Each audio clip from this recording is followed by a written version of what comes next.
ዋና ሚሳይሎቻችን አይደለም ካሉ እና ሃይፐርሶኒክ እንኳን አልተተኮሱም ማለት ነው። ይሄ እነ ዳንሲንግ ሚሳይል እየደነሰ የሚሄድ እንደ እባብ የሚጠመዘዝ ሚሳይል ገና አልተተኮሰም ማለት ነውና ስለዚህ ኢራናውያን ጀስት አሜሪካና እስራኤላውያን የሚነግሩን ሪፖርት 100% ትክክል ሳይሆን ትክክለኛው ሪፖርት ኢራናውያን እንደተባለው ዓለም ወደማቸውና ስቲል ሪታሊየት ማድረግ የሚችሉ መሆናቸውን ነው። ያውም ደግሞ እጅግ አስደንጋጭ የሆነ ሁኔታ ማለት ነው።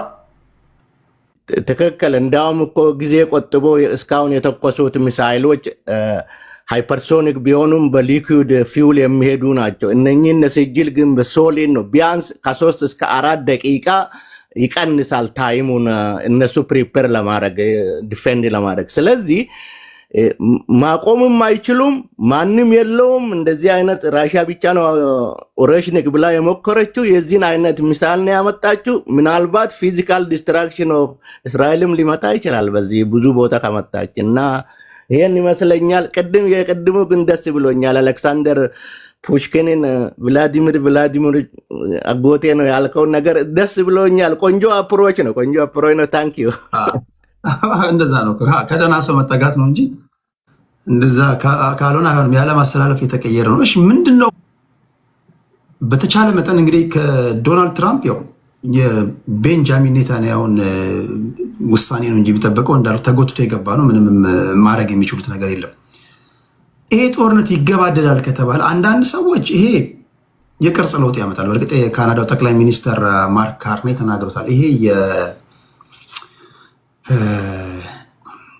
የዓለምን ቅርጽ የመለወጥ ነገር ነው።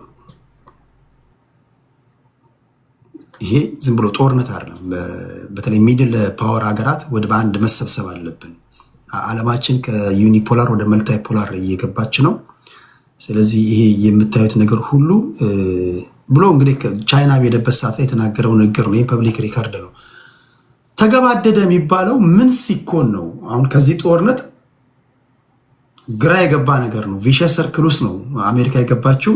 ለሰውም ለተንታኙም ለሳይንቲስቶቹም የታየ ነገር ይሄ ነው እና እናንተ በንባባችሁ በደረሳችሁበት ድምዳሜ ይሄ ጦርነት ተቋጨ የሚባለው ምን ሲሆን ነው ብላችሁ ታስባላችሁ? እንዴት ነው የሚቋጨው?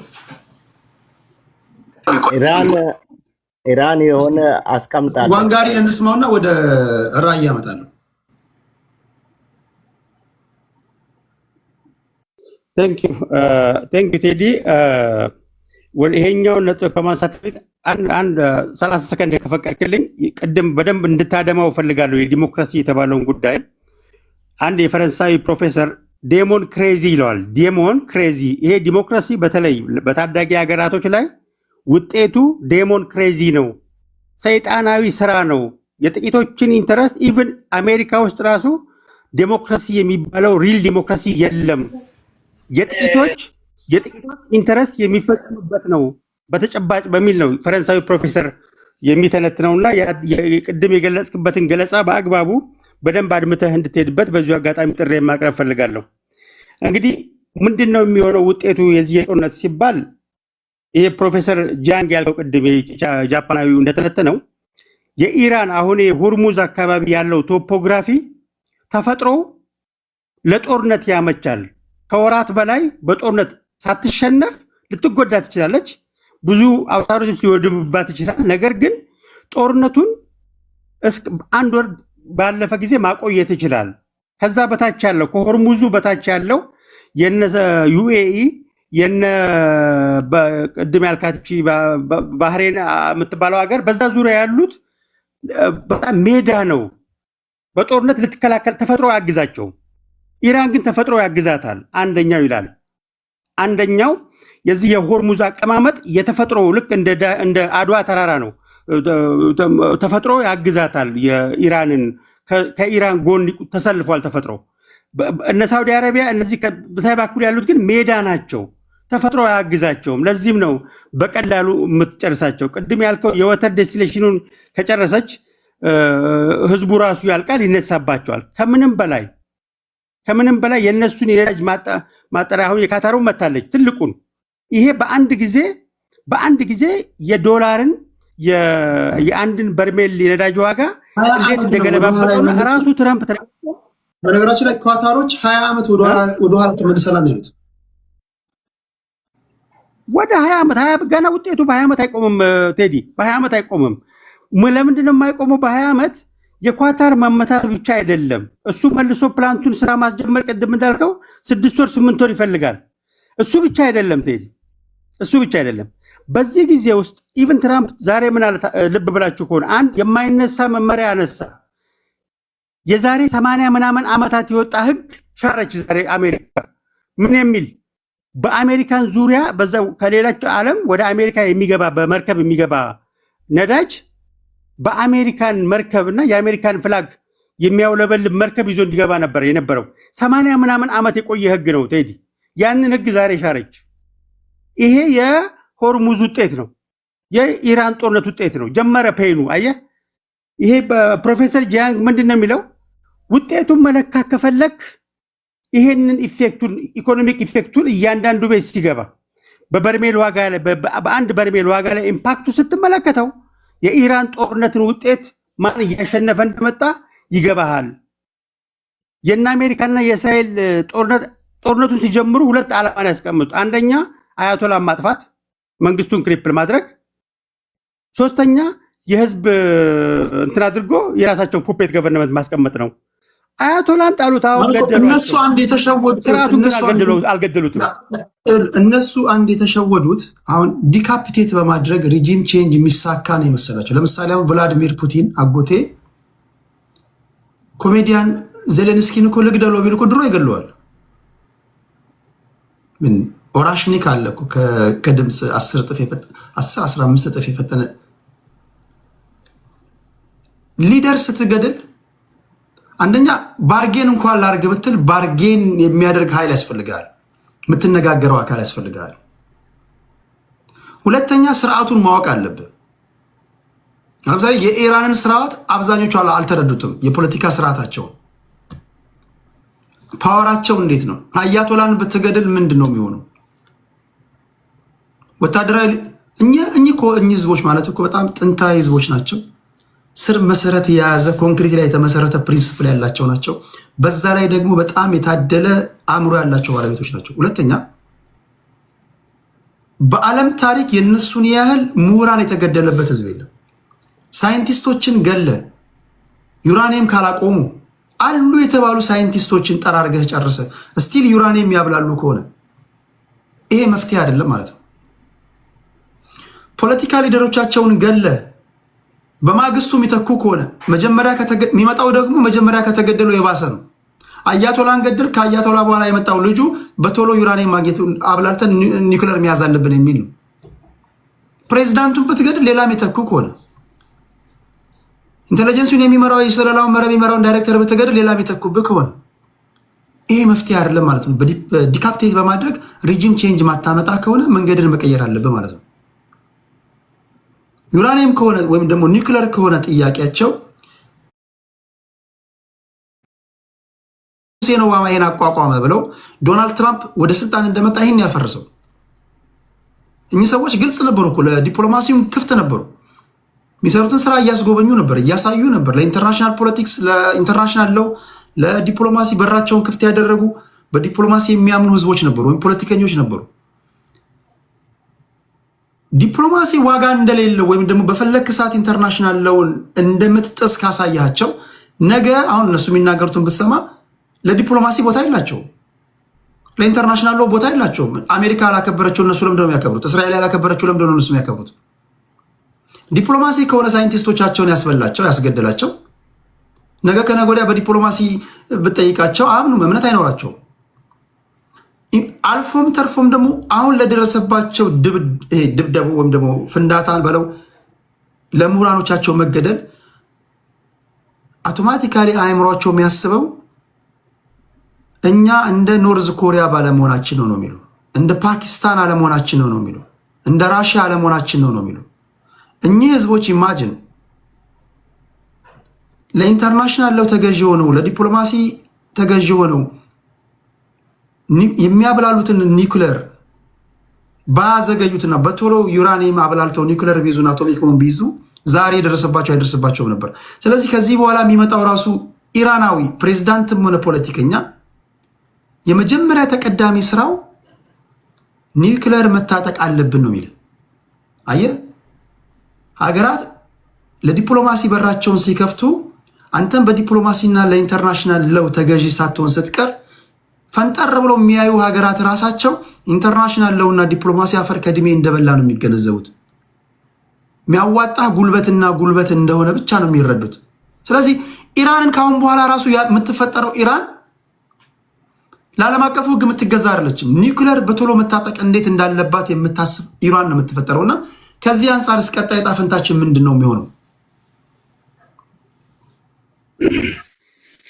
እንግዲህ ሰምራይ ለማድረግ አለስ ብለን መቀመጥ እንችላለን። ለምሳሌ እንደነ ዩኤን ይሄ ዓለም አቀፍ ህጎች ይሰራሉ በዚህ ዘመን ብለን መናገር እንችላለን ወይስ በዚህ ዘመን የሚሰራው ጡንቻና ጡንቻ ነው ብቻ ብለን ነው መቀበል ያለብን? ዩኤን እኮ ተተካ እኮ ዩኤን እኮ ኦፊሻሊ ፈርሷል እኮ። ኦፊሻሊ ቦርድ ኦፍ ፒስ የሚለው ሲያቋቁም ትራምፕ ባለፈው የዩኤንን ስራ ግሎባሊ ዩኤን ስራውን ጨርሷል እኮ ብሏል። ሊተራሊ ዩኤን የተቋቋመበትን ዓላማ በዲፕሎማሲ ስም ሻይ እያደረግን የአሜሪካን ኢንተረስት ማስጠበቅ አንችልም አሁን ባለው ሁኔታ ገብቶታል እኮ ትራምፕ እኮ እያደረገ ያለው ከዓለም አቀፍ ተቋማት ሲወጣ የነበረው ከወርልድ ሄልዝ ኦርጋናይዜሽን ሲወጣ የነበረው ከኢንቫይሮንመንታል ፕሮቴክሽን ሲወጣ የነበረበትን ሪዝን ስትመለከት የሚያሳይህ ቦርድ ኦፍ ፒስ የሚባለውን የዓለም ሀያላን መንግስታት እሱን የሚደግፉትን ሰብስቦ ሲያቋቁም ዩናይትድ ኔሽንስ ምንም ማድረግ አልቻለም። ጥርስ አልባ መሆኑን በተግባር አሳይቷል። ትራምፕም ገልጾታል። አሁን ዲፕሎማሲ ይሄ የለመነው ግሎባል ኦርደር አብቅቷል። አሁን በዚህ በትራንዚሽን ወቅት በጣም መጥፎ ወቅት ላይ ያለ ነው። ግሎባል ፓወሩን የያዘችው አሜሪካ አለቅም ብላ ግብግብ ውስጥ ገጥማለች። እነ ቻይና እና ራሽያ አድፍጠው ለመቀበል ብሪክስ የሚባለው አቋቁሞ ስራ ሲሰሩ ቆይተዋል። አሁን ይሄ የኢራኑ ጦርነት የዶላርን በተለይ የገልፍ አገራቶች በዶላር የፔትሮ ዶላር ኮንሰፕቱ የቆመበትን መሰረት እየናዱበት ስለሆነ ፔኑ መሰማት ስለጀመረ በዚህ ወቅት ላይ የሚሆነው የነበረው የዲፕሎማሲ ቋንቋ ይሄ ሩል ኦፍ ዘለው ምናምን ገለመሌ አይሰራም። መጀመሪያን መቀመጫህን ነው የምታድነው።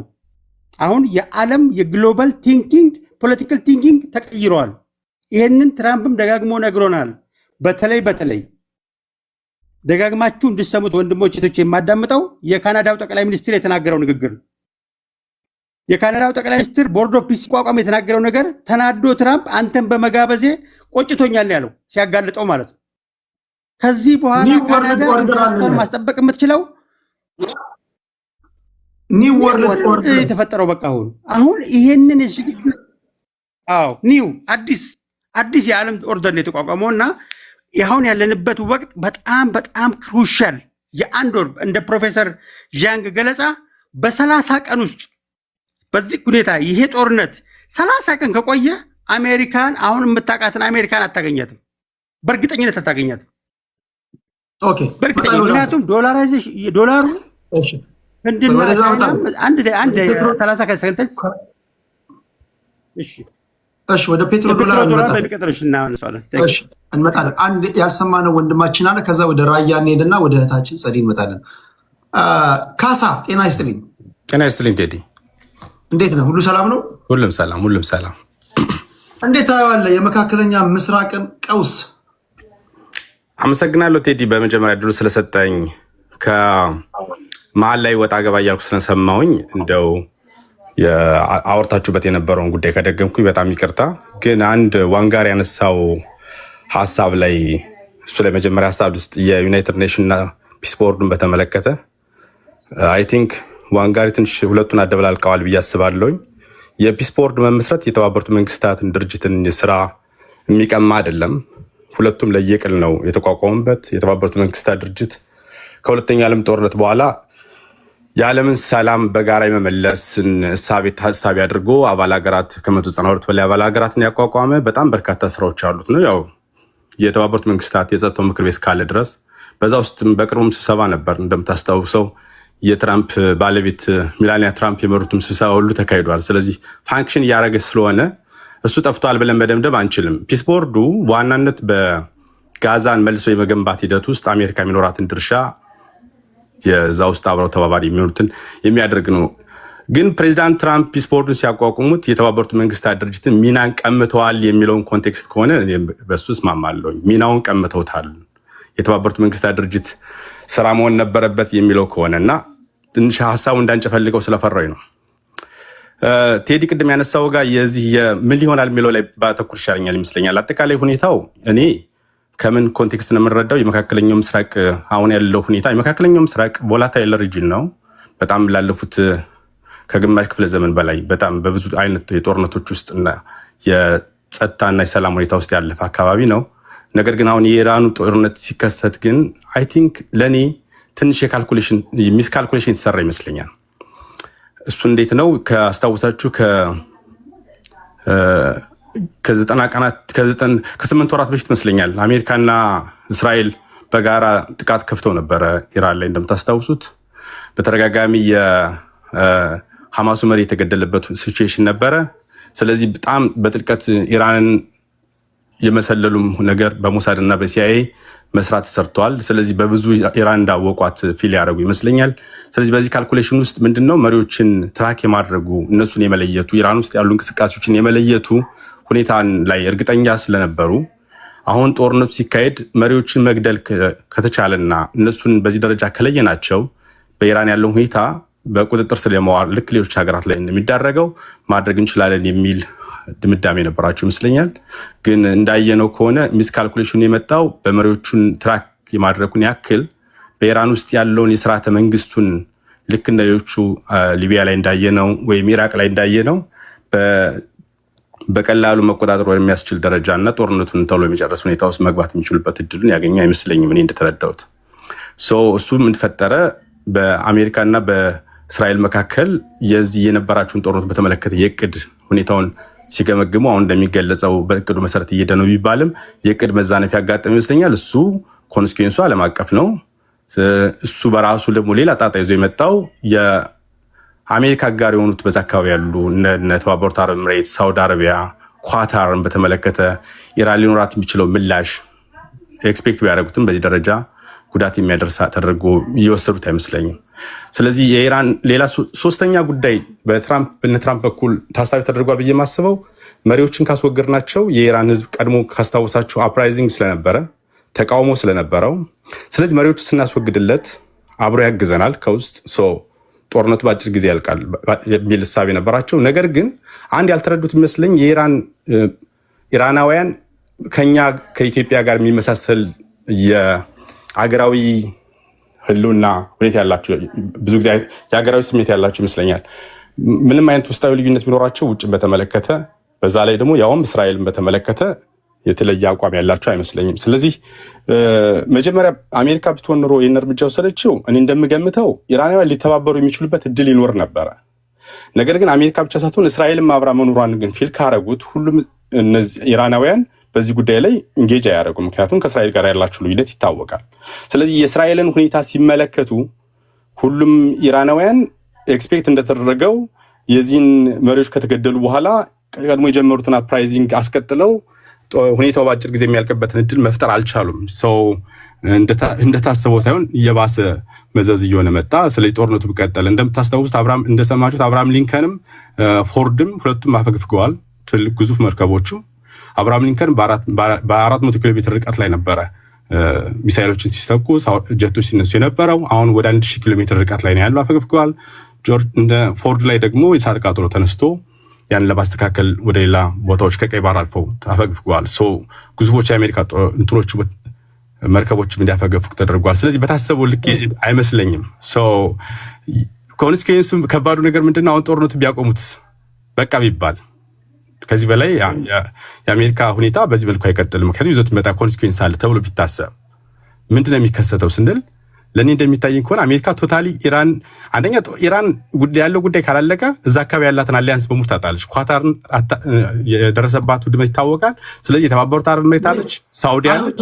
ቃል በቃል አስቀምጡ። ቃል በቃል አባስ አራቺ ፎሬን ሚኒስትሩ ከዚህ በኋላ በቃ አሜሪካ ወደ ነበረችበት አትመለስም አሉ ወይ ጨረሱን እንጂ በፍጹም ወደ ነበረበት አይመለስም እኮ።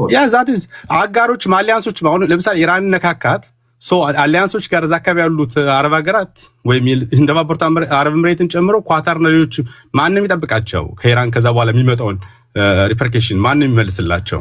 ስለዚህ አሜሪካን ካልመለሰች ደግሞ እነዚህ ሀገራት ከአሜሪካ ጋር ያላቸውን ወዳጅነት ጥያቄ ውስጥ ይገባል። ያ ወዳጅነት ጥያቄ ከገባ ደግሞ 1.7 ትሪሊዮን ዶላር ኢንቨስትመንት በሁለቱም ሀገራት ያላት ኢንተረስት ታጣለች ማለት ነው። አይ እነሱ ለመጠበቅ ብለ ኢራን ጨርሳሉ ካልክ ደግሞ ችግር ነው።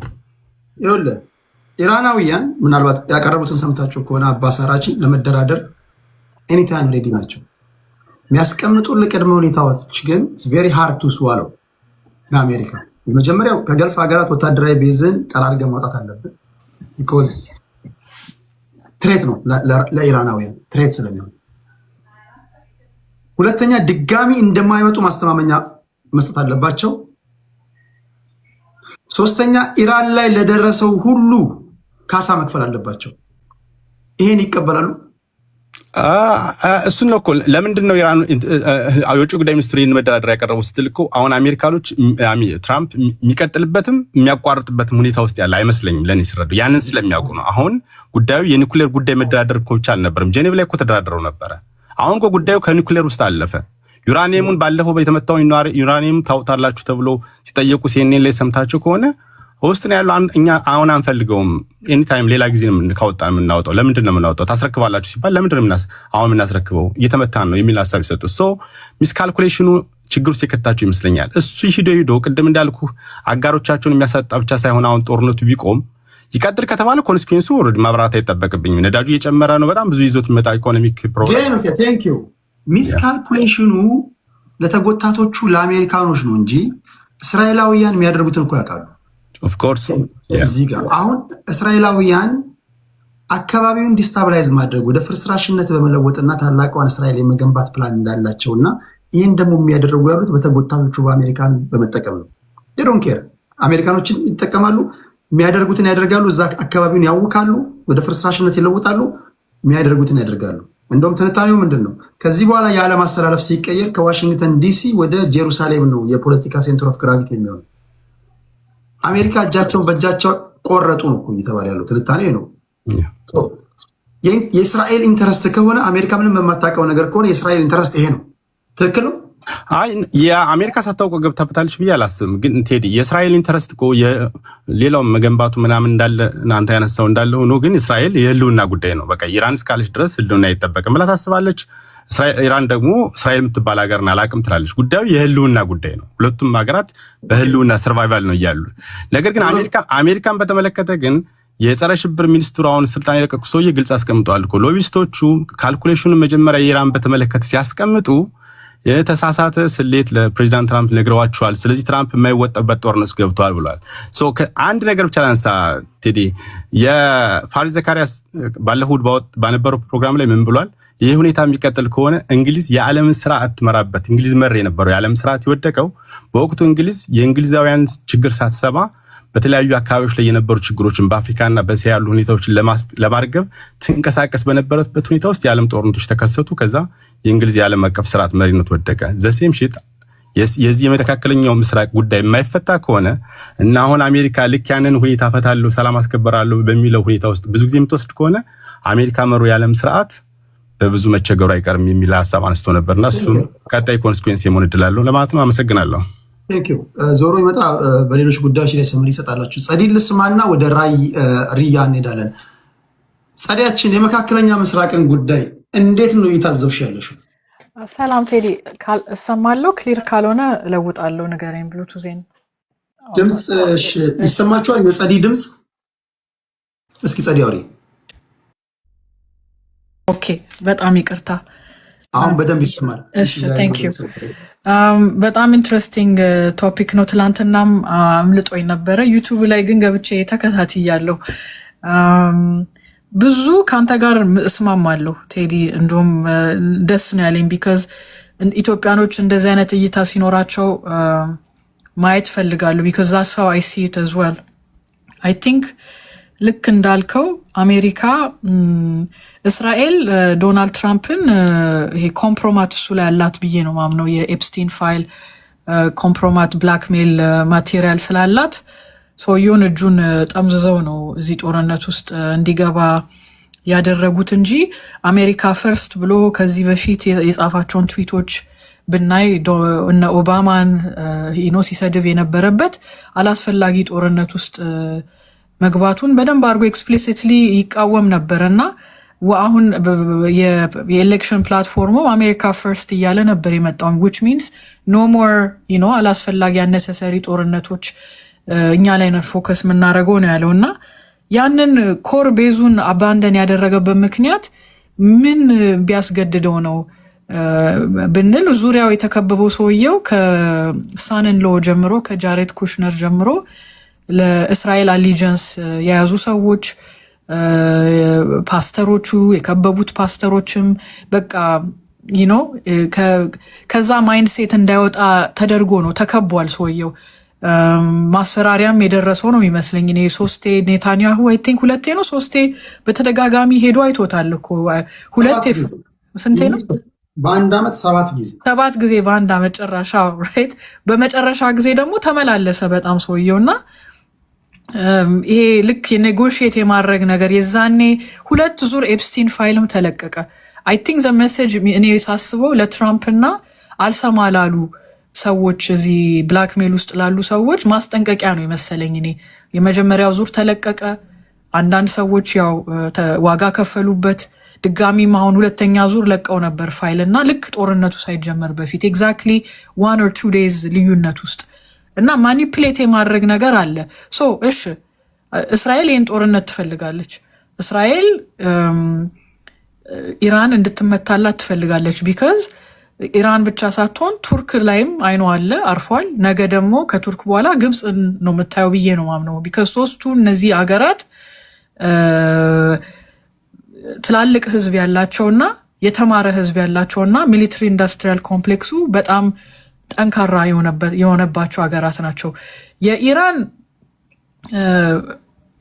ሞር አይ ዶንት ኖ ቱርክና ግብጽ ሞር ኮንትራ ስራ ይሰራሉ የግብጽና እስራኤል ኦሬዲ ያው በካምፕ ዴቪድ አኮርድ መሰረት ተፈራርመዋል አሁንም የተለያየ ቢዝነስ ዲል አላቸው በጋዛ ጦርነትም ግብጽ ምንም እንዳላደረገች አይተናል ሶ ሪሊ ሜቢ የነሲሲ ካምፕ ኮምፕሮማይዝድ ሊሆን ይችላል ቱርክም ላይም የቱርኩ መሪ ዝም ብሎ ነው የሚለፈልፈው ብዙም ከእስራኤል ጋር ብዙ ቢዝነስ ታይዝ አለው በቃላት ግን አብሶሉትሊ ከእስራኤል ጋር ማይሰሩ ማትሰራ ሀገር የነበረችው ኢራን ነበረች የኢራን አቅም ደግሞ ማለት ህዝቧን አስቦ 40 ዓመት ሙሉ አንድ ሙሉ ጄኔሬሽንን አስተምረው ሳይንቲስቶች ሰርተው የራሳቸውን መሳሪያ የሚሰራ አቅም ነው ያላቸው በጣም ኢምፕሬሲቭ ነው ባይ ዘ ዌይ ሶ ኢምፕሬሲቭ እያየነው ነው ለዛው አዳዲስ የደበቁትንም እያሳዩ እነሱንም እያስደነገጧቸው ነው በጣም መቼም እኔ I have so much respect for them because it takes dedication እና commitment አንድ ሙሉ ጄኔሬሽንን በቃ እንዲማሩ አተኩሮ የሰሩበት ነው እሺ በጣም ታምራዊ ነገር ነው የምናየው አንድ ሀገር እንዴት ራሱን ፕሪፔር ማድረግ እንዳለበት ነው የሚያሳየው የአንድ ወር የአንድ አመት ጉዳይ ሳይሆን የአንድ ጄኔሬሽን ጉዳይ ነው ኦኬ አንድ ጄኔሬሽን ነው ያስተማሩት እና ዛሬ እየሄዱ ማቴማቲሻናቸውን ወር ሳይንቲስቶቻቸውን ቢገሉ እንኳን ብዙ አንድ ሙሉ ጄኔሬሽን የተማረ አለ በተለያየ ዘርፍ ላይ ይሄ ነው ያው የኢራኒያን ዳያስፖራ እነሱ ሌላ ጉዳይ ናቸው በጣም መሳቂያና የሚያሳዝኑ ናቸው በእርግጥ በደል የደረሰባቸው አሉ ግን ያው ተጠቀሙባቸው ለማለት ነው አሁን ምናየው እኔ ማየው በተለይ ስቶክ ፓይሏ ገና በጣም ብዙ ለአንድ አመትም በላይ 2 አመትም የሚያቆያ ስቶክ ፓይል እንዳላት ነው የሚወራው የመተኮስ አቅማቸው ቢያልቅባት እንኳን የማምረት አቅም አላት because homemade የሆኑ ነገሮች ናቸው ሀገሯ ውስጥ የተሰሩ ናቸው ብዙዎቹ አሜሪካኖቹ ግን በጣም ያው አንተም ተተነትኖ ሰምቻለሁ የመከላከል አቅማቸው በጣም ሊሚትድ ነው because ኢንተርሴፕተር munition ዝም ብሎ ከዛፍ ላይ የሚበቅል ነገር አይደለም it takes time it requires source material apparently China controls some of it እና ደግሞ ቶሎም አያመርቱትም እናም ደግሞ አረብ ሀገራትም ተጠቅመው እነሱ እያለቀባቸው ነው እስራኤል ያስፈልጋታል 10 ቤዝ ነው የተለያዩ ቤዞች ላይ ተመቷል ኦልሬዲ። ያም ሬዳሮቹ ሬዳር ብቻም ሳይሆን እነዚህ ኢንተርሴፕት የሚያደርጉ ሰው ሪፕሌኒሽ ማድረግ እንኳን አቅም የላቸውም። እና በጣም ነው እንትን የሚያስገርም እንዴት ስቱፒድ ላይክ የሚያሳይ ምንድን ነው በጭራሽ የአሜሪካ መከላከያ ትራምፕ ሳያማክር እንደገባበት ነው። ቢካዝ በአየር ኃይል ብቻ ኢራንን የመሰለ ሀገርን ደብድቦ ለውጥ ማምጣት አይቻልም። ደግሞ ጎላቸው ይለውጣል። አንዴ ኒውክሌር ነው ይሉሃል፣ አንዴ ሚኒሽኑን ስቶክ ፓይሉን ልንመታ ነው ይሉሃል፣ አንዴ ሬጂም ቼንጅ ነው ይሉሃል። ላይክ ኢትስ ናት ኢቨን ክሊር የሆነ ጎል የላቸውም፣ የተምታታ ጎል ነው ያላቸው። ሁለተኛ ደግሞ በአየር ኃይል ብቻ የሚያልቅ ጉዳይ አይደለም እንደዚህ አይነት ጦርነት። በግድ ፉትስ ኦን ደ ግራውንድ ያስፈልጋል። እሱን ምን የአሜሪካን ወታደሮችን ሊልክ ነው? ፍላጎት የላቸውም። የማን ወታደሮች ሊላኩ ነው? እኔ በጣም ምፈራው ያው ቴዲ ታውቃለህ፣ በጣም ምፈራው እግዚአብሔር ያድርስ ያው የእኛን ሀገር ሰው እንዳይልክብን ነው። አይ ስዌር ቱ ጋድ ቃል ገብቶላችኋል። ዘ ኒውዮርከር ሚል ፐብሊኬሽን አንብባሃል። አይ ሆፕ 2022 ላይ አይ ውድ ፋይት አንድ ዳይ ፎር አሜሪካ። እንደውም እናንተ I know you have qualms sending your own sons to war. ግን don't worry እኛ ኢትዮጵያኖች የእናንተን ጦርነት እንዋጋለን። I'm not kidding. The New Yorker October or September 2022 የታተመ ትልቅ ፐብሊኬሽን ላይ የታተመ ነገር ነው። ኢንተርቪው ራሱ ጋዜጠኛው ተጋብዞ እና አይስወር እሱ ነው የሚያስፈራኝ። ቢካዝ ወታደር የላቸውም። እኔ የፈራው ልንገርሽ፣ ኮንስፓይረሲው ልንገርሽ ዛሬ ያየሁትን የናይን 11ን ሚስጥር ታውቂያለሽ አይደል? ናይን 11 ላይ ሆነውን የዛ እስማማለሁ እነሱ ናቸው። እሱ ድራማ አለ። እሱ ድራማ ላይ ያን ህንፃ የገዛው ሰውዬ ድጋሚ ዋሽንግተን ላይ ሌላ ህንፃ ገዝቷል። የዛን ሚስጥር የምታውቂ ነሽ። ናሽናል ሴኩሪቲያቸው ወይም ደግሞ ፒቲ ኤግዚት ራሱ የፔንታጎን ሰው ኢራናውያን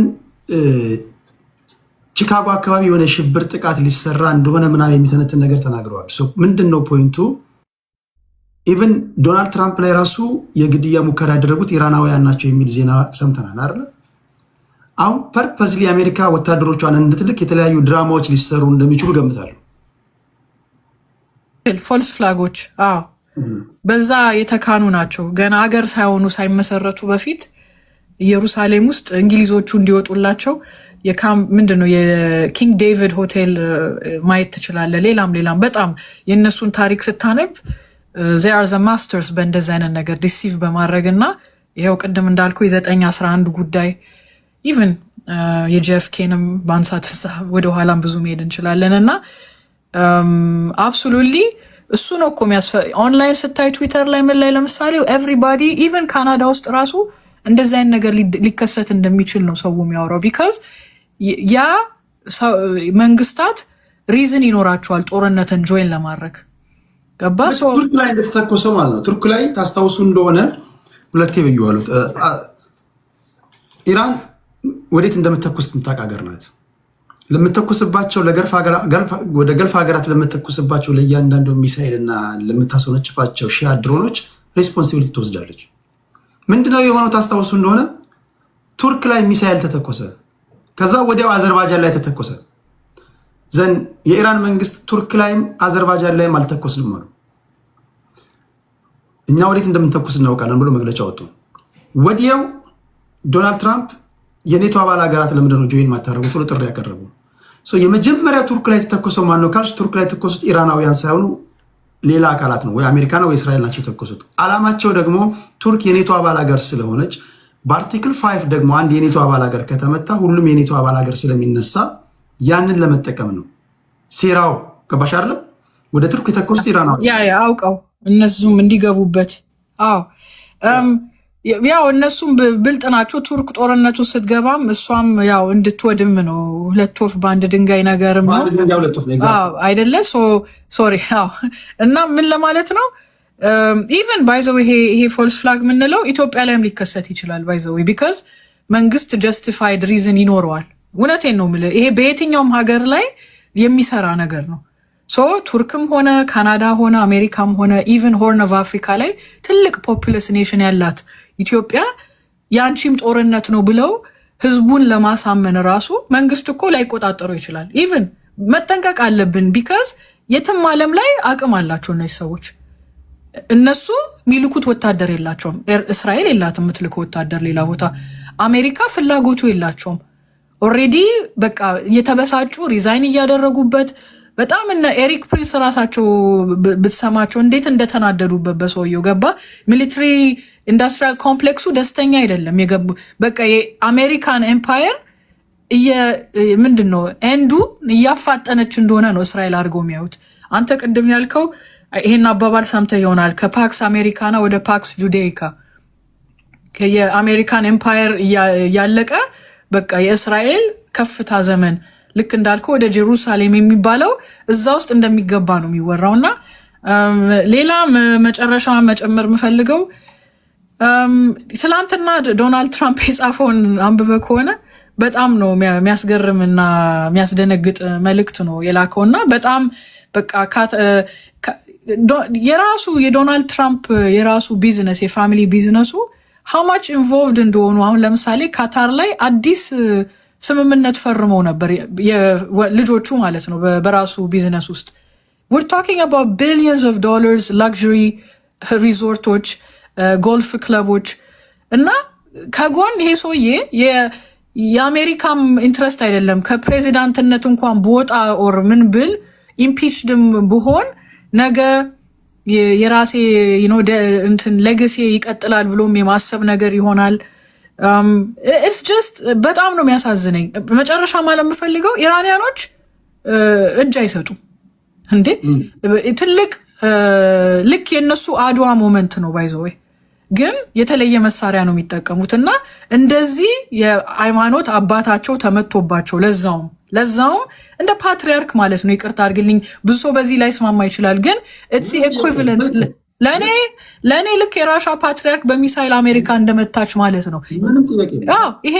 ይሄ ነገር ደግሞ መበቀል ይፈልጋሉ። ዝም ብለው አይንበረከኩም። እንደውም አድክመናችሁ አሰቃይተናችሁ ኑሮ ውድነቱን ቅመሷት በቃ ቅመሷት። እንደውም እነሱ የሚያስገርም ነገር የሃይማኖታዊም አይነት ጦርነት አድርገው ሊያዩት ስለሚችሉ ተቋሙ ራሱ ቀነሰ። አሁን አያቶላ ከመገደላቸው ፊትና ከተገደሉ በኋላ ኢቭን አይደለም እነሱ የጠበቁት ይልሽ ዲካፕቴት ካደረገን በኋላ ህዝባዊ አመጽ በነገራችን ለአንዳንዶቻችሁ ማላስገባችሁ ኮሜንታችሁ ራሱ ስነምግባር የጎደላችሁ ሰዎች መሆናችሁን ስለማቅ ነው። ይሄ ጋጥ ወጦች ስቴጅ ላይ የምትቀመጡበት ቤት አይደለም። ስርዓት ያላቸው ሰዎች መጥተው ተከባብረን የምናወራበት ቤት፣ ፖለቲካ ከሆነ በፖለቲካ ቋንቋ የምታወራበት ነው። ባህሪ ስድ ከሆነ አትላክ፣ እዚህ ሪኩዌስት አትላክ። ይሄ እውቀት የምንገበያይበት ቤት ነው። ሰዎች አክብረውኝ መጥተው ሀሳባቸውን ሸጠው ተከብረው እንዲሄዱ ማድረገው ደግሞ እኔ ነኝ። ስለዚህ ሪኩዌስት አትላኩ። ጋጥ ወጥ ከሆንክ ሌላ ቦታ መሄድ ይችላል። ዲካፕቴት ካደረጉ በኋላ እነሱ የጠበቁት ህዝባዊ አመፅ ይነሳል። ከህዝባዊ አመፅ በኋላ ደግሞ ኢዝሊ የፈለጉትን አቺቭ የሚያደርጉ ነው የመሰላቸው። ፎሎዊንግ ዴይ አያቶላ ከተገደሉ በኋላ ዶናልድ ትራምፕ የተናገሩት ምንድን ነው? የኢራን ህዝብ ወይ ከዛ በፊት አስታውሽ እንደሆነ ሪቮሉሽን የሚመስል ነገር ነበር አይደል? አመፅ ምናምን ጉድ ሰሯቸው፣ ውጡ ብሏቸው።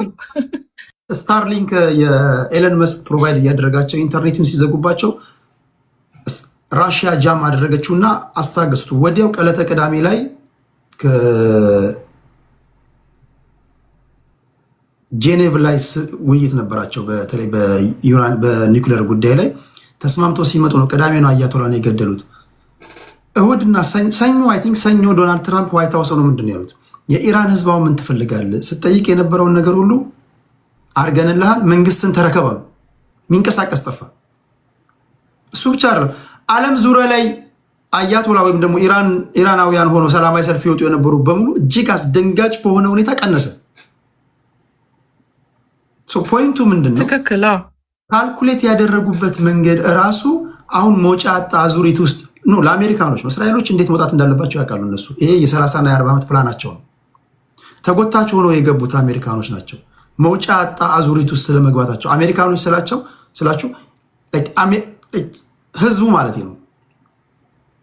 ዶናልድ ትራምፕን ሲደግፍ የነበረ ጦርነት ሲቃወም የነበረ ዶናልድ ትራምፕ ጦርነት በመቃወሙ ይደግፉት የነበሩ በሙሉ አሁን እየሆነ ያለውን ነገር አሁን አይናቸው የተገለጠ ያለበት ዘመን ነው እና ከዚህ አዘቅት አሜሪካ እንደ ሀገር ልትወጣ የምትችለው እንዴት ነው? ፖለቲካዋ ልታገኝ የምትችለው እንዴት ነው?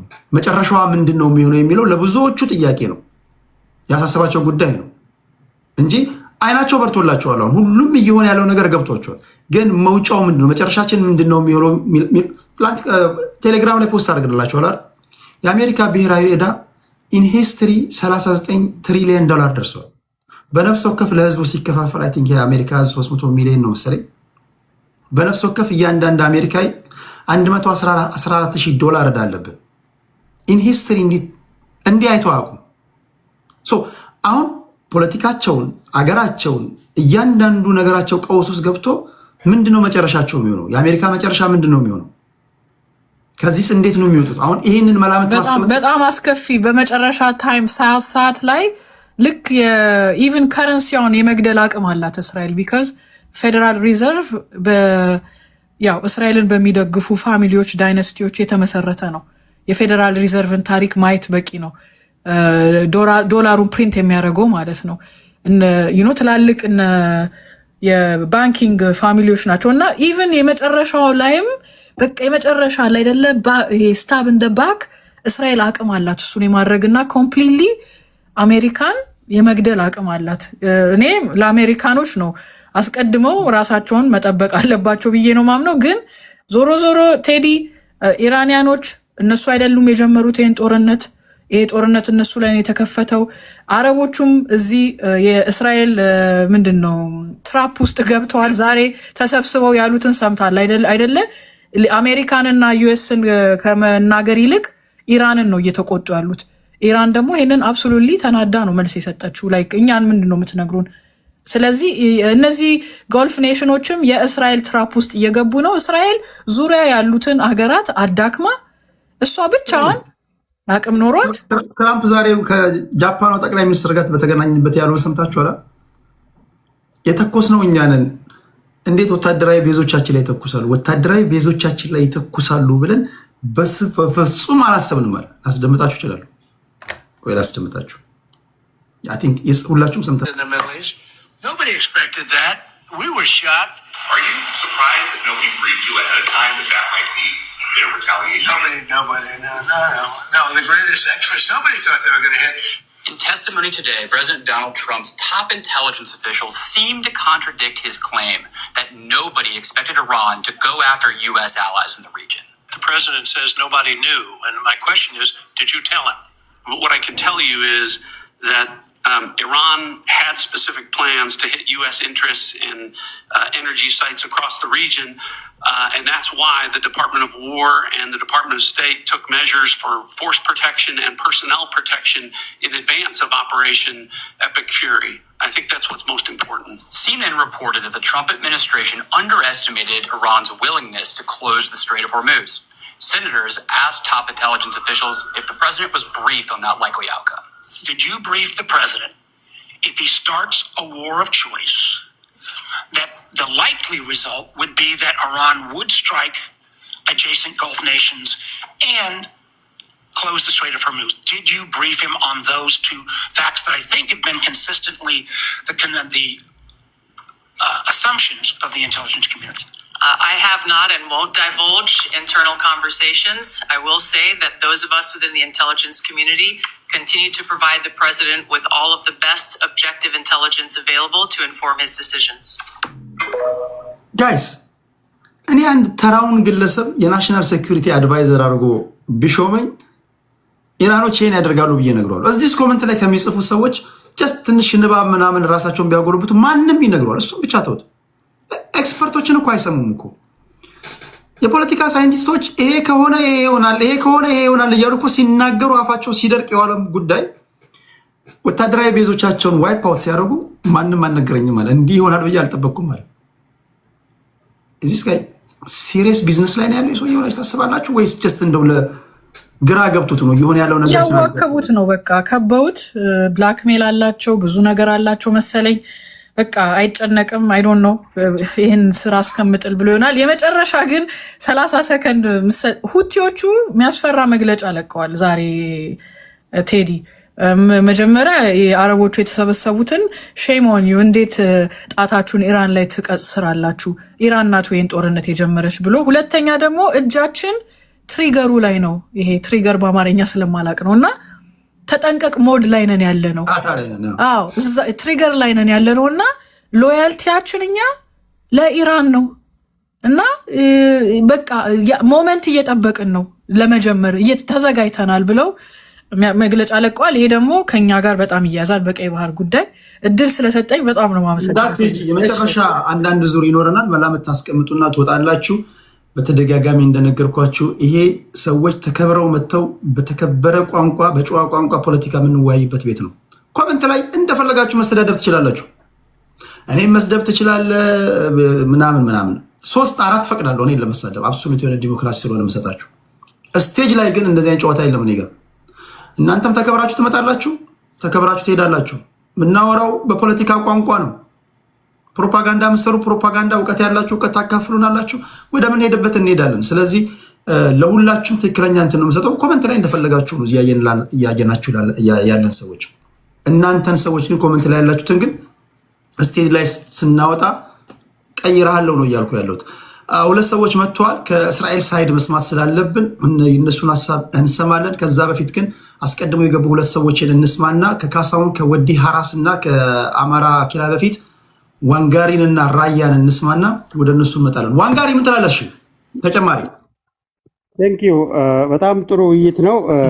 ቅድም ወንድሜ ካሳ ቦርድ ኦፍ ፒስ የሚባለው ዩናይትድ ኔሽንን አልተካም። እኔም በደንብ አዳምጠኝ ከሆነ ወንድሜ ያልኩት የዩናይትድ ኔሽንን ኦብጀክቲቮች ወሰደው ዩናይትድ ኔሽን እያለ ዩናይትድ ኔሽን ችግር ካለበት ዩናይትድ ኔሽንን ማጠንከር እየቻለ ትራምፕ ቦርድ ኦፍ ፒስን ያቋቋመው የዩናይትድ ኔሽንን ሮል ለመተካት ነው። ወደዚህም ወደዛም ብንለው ለመተካት ነው። በቃ ዘሎታል። ኢሬሌቨንት ናቸው። ምንም አልሰሩም። እኔ ብቻ የአሜሪካው ፕሬዚደንት በርካታ ጦርነት አስቆሚያለሁ። ዩናይትድ ኔሽን ስራ ሲሰራ አልነበረም። ከአቅሙ በላይ ነው።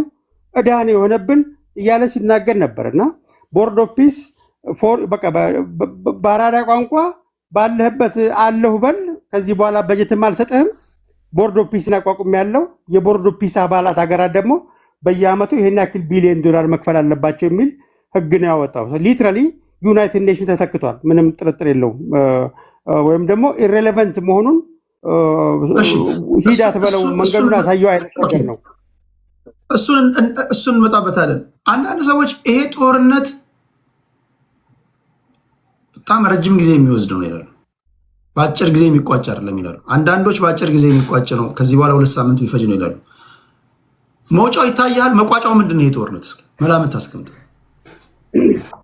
ኦኬ፣ መቋጫው እንግዲህ ይሄ ተቋጨ ሲባል ምን ነው? ለእኔ ተቋጨ ማለት እንግዲህ ውጤቱን ማን ነው የበለጠ ፊል ያደረገው ነው። ለምሳሌ ውጤቱ አንድ ሰው በጦርነት አሸነፈ የምትለው የበለጠ ህመሙ የተጎዳው እጅ የሰጠው ነው አይደለም። በአጭር ጊዜ ውስጥ በአንድ ሳምንት ጦርነት ጊዜ ውስጥ ሆርሙዝ ለ2 ቀን ለ3 ቀን በመቆሙ ብቻ አሜሪካ ፔኑን እየሰማች ነው፣ እየተሰማት ነው። ምክንያቱም አንደኛ የፔትሮ ዶላር ነገር አቁቶ የፔትሮ ዩዋን መጥቷል። ፔትሮ ዩዋን ኢንዲያም ቻይናም ሁሉም በፔትሮ ዩዋን መፈራረም ተጀምሯል። ይሄ ዘ ቢጊኒንግ ኦፍ ኒው ቻፕተር ነው። ግልጽ ማሳያ ነገር ነው። ሁለተኛ የገልፍ ሀገራቶች አሜሪካ ላይ የነበራቸውን ጋራንቲድ የሆነ ሴኪዩሪቲ ኮምፕሊትሊ ሉዝ አድርገዋል። አሜሪካንን አምኑም። ከዚህ በኋላ አሜሪካንን አምነው ነው ከነዳጅ ምርታቸው ሽያጩን አሜሪካ ገበያ ውስጥ ኢንቨስት አድርገው ሼር ገዝተው የአሜሪካን ኢኮኖሚ የሚያንቀሳቅሱት። አሁን እሱ ይቆማል። እንዲያውም ተሰብስበው ዶላራችንን እናወጣለን ብለው በፊት ለፊት ተናግረዋል። ሶስተኛ ኢራን ጦርነቱን ለማሸነፍ አይደለም እየተዋጋች ያለችው። ኢራን የፋይናንስ ጦርነትን እያደረገች ያለችው። ኢራን የፔትሮ ዶላርን ኢኮኖሚ አሁን አረብ ሀገራቶችም እየተመቱ ዝም ያሉት የገባቸው ነገር አሜሪካ ትሸንፋለች ነው። አሜሪካ ያበቃላታል ትሸንፋለች ማለት አሜሪካ ያበቃላታል ትሸንፋለች ማለት አሜሪካ በጦር ኃይል በምናምን ልታሸንፍ ትችላለች ጦርነቱን። ኢኮኖሚ የሚደርስባት የኢኮኖሚክ ዲፕሬሽን ያንገዳግዳታል፣ ይጥላታል። ምንም ጥርጥር የለውም። ምን ማለት ነው? በጦርነት ታሸንፋለች ማለት ያቆማል።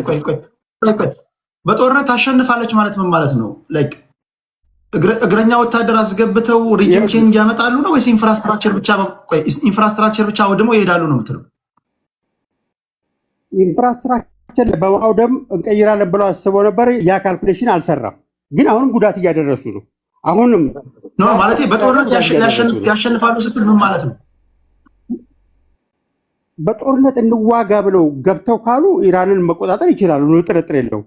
ግን ጦርነት አንድ ቀን ሁለት ቀን እየቆየ በመጣ ቁጥር ይሄ ጦርነቱ ከኢራን ጋር ያላት ጦርነት ቀን እየጨመረ በመጣ ቁጥር ኢራን በጦርነቱ ትጎዳለች፣ አሜሪካ በኢኮኖሚ ትጎዳለች ነው ውጤቱ። ይሄ ነው ሰመሪው ስንሰራው የአሜሪካ ኢኮኖሚ ቅድም ዕዳ አለባት ብለናል። ወደ 30 ምናምን ትሪሊየን ዕዳ አለባት። ይሄ ዲፕሬሽን ኢኮኖሚክ ዲፕሬሽን ውስጥ ገባች ማለት ኢቭን አብረዋት ያሉት አለ ከአንቺ ጎን ኢቭን ዩናይትድ ኪንግደም ከጎን አልቆመችም። አየህ እንዴት ሴንሲቲቭ እንደሆነ ተመልከቱ። አሁን ግራ ስለገባኝ አሁን አንድ ግልጽ አድርገህ ንገረን። አሁን እኔ how you define victory ለምሳሌ አሸነፍኩ ስል ምን ሳደርግ ነው ማሸነፍ የሚረጋገጠው? ከተነሳበት ኦብጀክቲቭ አንፃር ምን ብለህ ነው ጦርነት የጀመርከው? ኦኬ ስለዚህ አሜሪካ አሸነፍኩ ነው ሁለት ነገር ጥያቄን በደንብ ስማ። ኦብጀክቲቫቸው ወይም ደግሞ ታርጌት ጎላቸው የዚህ ጦርነት ሪጅም ቼንጅ ነው ካልከኝ ይሄን አሳክተዋል ወይ? ሊያሳኩ ይችላሉ። አያሳኩም ካልከኝ ኢራናውያን ሰርቫይቭ ያደርጋል። ለኢራን ማሸነፍ ማለት ሰርቫይቭ ማድረግ ነው። ዜዶን ኬር ኢንፍራስትራክቸር ወደሙ፣ ሂስቶሪካል ሳይቶቻቸው ወደሙ፣ ንጹሃን ወደሙ። ሰርቫይቭ እስካደረጉ ድረስ ሰርቫይቭ ማለት ሪጅሙ ይቀጥላል። ለነሱ ማሸነፍ ይሄ ነው። ለአሜሪካ ማሸነፍ ደግሞ ሪጅም ቼንጅ ነው ብለው ተነስተው ያንን ካላሳኩ ሽንፈት ነው። አይ ኢንፍራስትራክቸር ማውደም ነው ያንን ነው እንደማሸነፍ የምንወስደው ካሉ ኦኬ ጉድ ፎር ዜም ለነሱ እንደዛ ከሆነ። ነገር ግን የተነሱበት ዓላማ አንተም እንዳልከው ሪጅም ቼንጅ ነው ይሄን እናሳካለን ብለው ለአራት ቀን ኦፕሬሽን የተነሱ ኃይሎች ያን ማሳካት ካልቻሉ ተሸነፉ ነው የሚባለው። ተሸነፉ ቴዲ ጦርነቱን ይሄ ፊዚካል ዋሩና የተነሱበትን ኦብጀክቲቭ ሁለቱን አጥረን እንመልከተው። አሜሪካ የኢራንን ሪጅም እቀይራለሁ ብላ ተነሳች። የመጀመሪያው ኦብጀክቲቭ እሷ ነው። ከእስራኤል በለው አሜሪካ ማለት የእስራኤል ሪጅሙን እቀይራለሁ አለች። የኢራን ግን ሲዘጋጅ የነበረው ሪጅሙን መሪ ልትቀይር ትችላለህ፣ ሪጅሙን ግን 7 ጊዜ መቀየራቸው ምትሉ ሲዘጋጁበት ኖረዋል። አንደኛ የመጀመሪያ የስህተት ስሌት የሰሩት እዚህ ጋር ነው። የመጀመሪያው አሜሪካን የሰሩት ስሌት ሪጅሙን ባሰቡት 4 ቀን ጦርነት እና በኃይል አስደንግጠው መሪ በመግደል ለመቀየር እንደ ኢራቅና እንደ ምናምን ሊሆንላቸው አልቻለም። እስከዛሬ ሲያደርጉት የነበረው ጦርነት ኢራቅ ገቡ፣ መሪውን ቀየሩ፣ ነገሩ አከተመ። ሊቢያ ገቡ፣ መሪ ቀየሩ፣ ነገሩ አከተመ። ኢራን ላይ ሲመጡ ይሄ ሎጂካቸው አልሰራም። አየህ ሁሉ አሁን መስመር እናስይዘው። ለመሰረት ቆይ አሁን መስመር በመስመር እናስይዘው። ሪጂም ቼንጅ እናደርጋለን ሲሉ በሌላ አባባል ፐፔት የሆነ አስተዳደር ኢንስቶል እናደርጋለን። እኛ ተነስ ስንለው የሚነሳ፣ ተቀመጥ ስንለው የሚቀመጥ፣ ይሄን አድርግ ስንለው የሚያደርግ፣ አታድርግ ስንለው ማድረግ። ማሸነፍ ማለት ለነሱ ይሄ ነው። ይሄን ማድረግ ካልቻሉ ተሸንፈዋል ማለት ነው በቀላል ቋንቋ። ከተሸነፉ ደግሞ ተሸንፈዋል ብቻ ብለህ ቁጭ አትልም። አባስ አራቺ የኢራን ፎሬን ሚኒስትር ከዚህ በኋላ ስትሬት ኦፍ ሆርሙዝ ወደ ነበረበት አይመለስም፣ ይሄን አካባቢ ድጋሚ ሰላም እንኳን ብናወርድ ወደ ነበረበት አይመለስም። አሜሪካ ላይ ይሄን ማሳካት ካልቻለች የሚደርስባት ነገር ምንድን ነው? አንዳንድ ገማቾች ከመካከለኛ ምስራቅ ከገልፍ ካንትሪዎች ለአንዴና ለመጨረሻ ጊዜ ተጠራርጋ ትባረራለች። የፔትሮ ዶላር ጉዳይ አለ ትልቁ ሚስጥር፣ የዶላር መዳከም። ራሽያ እና አሜሪካ እዚህ ጋር ፈርጥመው ይወጣሉ። በሌላ አባባል እዚህ ጋር የምትገነባ ታላቋ እስራኤልን አቺቭ ያደርጋሉ እነ ቤንጃሚን ኔታንያሁ። ይሄ ለአሜሪካ ሽንፈት ነው ይላሉ። በዚህ ተስማማለህ? በደንብ ነው የምስማማው። የምስማማበት በሁለት ምክንያት ነው። አንደኛው እሱ ብቻ ሳይሆን አንድ ሴራ ልንገራችሁ፣ እናንተ የሚደግፋችሁ ከሆነ እኔ የሰማሁትን ልንገራችሁ። ከዚህ ጦርነት በፊት ኔራንድራ ሞዲ የህንዱ ጠቅላይ ሚኒስትር ወደ ቴል አቪቭ መጥተው ነበር። የሚያስታውስ ካለ? አዎ፣ የመጨረሻ ጉብኝታቸው ይመስለኛል። የላቲናውን የጎበኙ የመጨረሻው ናቸው የህንዱ። ይሄ ጦርነት ይሄ ጦርነት ታላቋን እስራኤል የመገንባት ነው። ታላቋን እስራኤል ለመገንባት ሚድል ኢስትን ወደ ፍርስራሽነት መለወጥ አለብን። ማንን በመጠቀም? አሜሪካንን በመጠቀም። እስራኤል ራሱ በመጨረሻ አሜሪካንን ከዛ አካባቢ ታጸዳታለች። ገልፍ ካንትሪ ድጋሚ ወታደራዊ ቤዝ አይሰጧቸውም። አሜሪካንን ከዛ አካባቢ ካጸዳች በኋላ ገልፍ ካንትሪዎችን ወይም ደግሞ እነዚህ ሚድል ኢስትን ወደ ፍርስራሽነት ከለወጠች በኋላ ታላቋ እስራኤል ስትገነባ የዓለም የፖለቲካ ሴንተር ወይም ሴንተር ኦፍ ግራቪቲ የፖለቲካው የሚሆነው አሁን ዋና ከተማ ከቴል አቪቭ ወደ ጄሩሳሌም ነው የመጣው። ጄሩሳሌም ነው የምትሆነው፣ ኖ ሞር ዋሽንግተን ዲሲ። ስለዚህ የአሜሪካ ሄጅሞኒ የአሜሪካ የበላይነት ለአንዴና ለመጨረሻ ጊዜ አከተመለት። አሜሪካ እጇን በእጇ ቆረጠች የሚሉ ትንታኔዎች የሚያስቀምጡ አሉ። ኔራንድራ ሞዲ የመጡበት ሚስጥር ደግሞ ይሄ ፍርስራሽነት የተለወጠ አካባቢ መገንባት አለበት። ሲገነባ ህንድ እንደምታውቁት በዓለም ላይ 1.3 ቢሊዮን ህዝብ ያላት ሀገር ናት።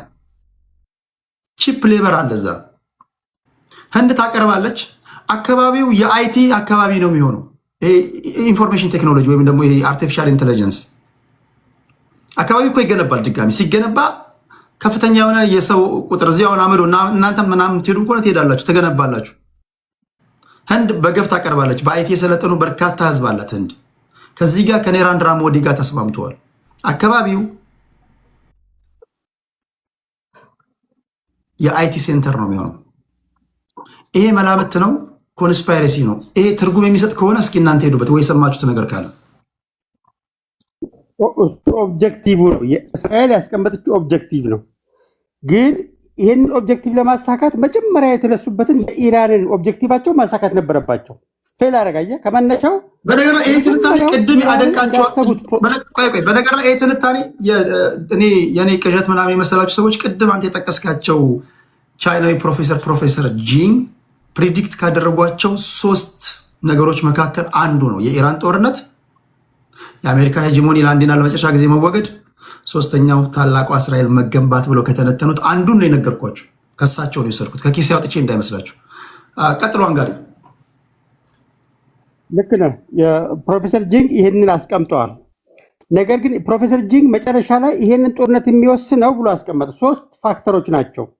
አንደኛው ይሄ የጦርነቱ ከኢራን ጋር የሚደረገው ጦርነት ዶላር ላይ የሚያመጣው ውጤት ቁጥር 1 ነው ብለዋል። ቁጥር 1 እሱን ፔን ማድረግ ከጀመረች አሜሪካ ትርምስምሷ ይወጣል፣ ከኢኮኖሚክ ሪሴሽንም ወደ ዲፕሬሽን ትገባለች ብሎ ነው ፕሮፌሰር ጂንግ ኮንክሉድ ያደረገው። በደንብ ሰምተው ከሆነ 3 ውጤቶችን ሲያስቀምጥ ማለት ነው። አሁን ቀድሞ እነሱ ካሰቡት ቀድሞ በዶላር ከተመታችና አሜሪካ ከተተረማመሰች አንደኝነቷን ማጣቷን አዝ ኤክስፔንስ ኦፍ ቻይናና ራሽያን ወደ ደረጃው ለነሱ መልቀቅና ማስረከብ ነው። ይሄ ደግሞ ለአሜሪካ ትልቅ ክስረቱ ነው። ይሄን አትፈልገውም። አየህ፣ ቅድም የሱዳይደስ ትራፕ ያልኩ ይሄንን ነው። ሱዳይደስ ትራፕ ምን የሚለው አንደኛው የነበረው ግሎባል ኦርደር ላይ ኦርደሩን ላለመልቀቅ የሚያደርገው ግብግብ ማለት ነው። በትክክልም አሁን ትራምፕ እያሳየን ያለ ነው የሱዳይደስ ትራፕን ነው እያሳየን ያለው። በተጨባጭ ተጎትቶ በአሜሪካ ገባ ጦርነቱ ላይ። አየህ፣ የተሳሳተ የመጀመሪያው እርምጃ መጨረሻ ውጤት ላይ ለመድረስ ዲተርሚን ያደርጋል። ይህንን እንዳያደርግ የኢራን ላይ የወሰዱት ሚስ ካልኩሌሽን እቅዳቸውን በሙሉ ገደል ከቶታል ነው የኔ ድምዳሜ። የመጀመሪያው ኢራን ላይ አሁን እኮ ኢራን እንዲያውም ዛሬ ደግሞ ባድ ኒውስ ልንገር። ኢራን ዛሬ ያወጣችው መግለጫ ረመዳን ወጣ፣ በረመዳን ወቅት አንጠቀምም ያለውን መሳሪያ መጠቀም እንጀምራለን አለ። ዛሬ አሜሪካ የተሰማው ዜና ምንድን ነው? የማይክ ሩቢዮ እና የውጭ ጉዳይ ሚኒስትሩ ከጾሙ በኋላ እንገናኛላችሁ። ከጾሙ በኋላ እንገናኛላችሁ። አሁን ያልተጠቀምነውን መሳሪያ ከጾሙ ከረመዳን ሲወጣ እንታያለን ብለዋል።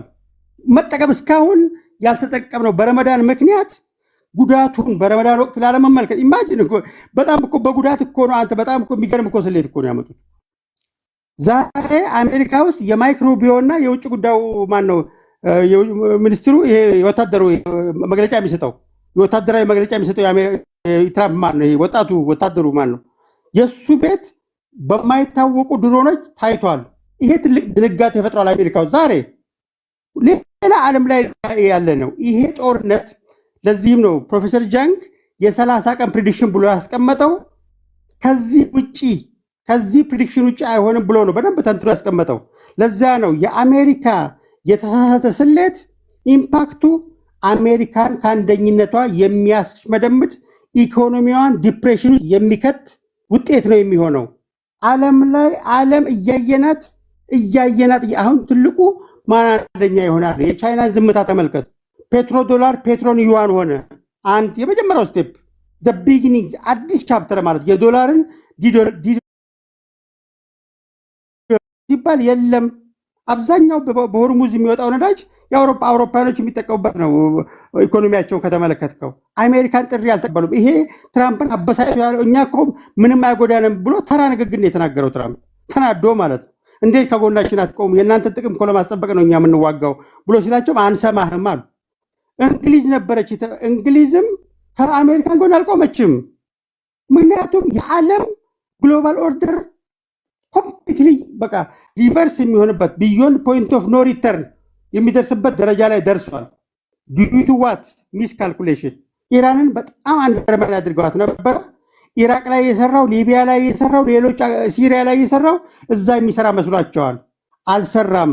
እነሱ አያቶላውን እና ሲነሳ ነገር ያበደል ህዝቡን ቀስቅሰን ማዕበል ነገር ቀስቅሰን ይሆንና ህዝቡ ተነሳ ብለው አልቻለም። ጭራሽ የአያቶላ መሞት ተተኪቱ እስከ 7 ትውልድ በወታደርም በአመራርም ያስቀመጡት ዝግጅት የነሱን መነሻ ስላበላሸባቸው ውጤቱ የአሜሪካ መንኮታኮት ነው። ምንም ጥርጥር የለውም። ድምዳሜ ይሄ ነው። ቴንክ ዩ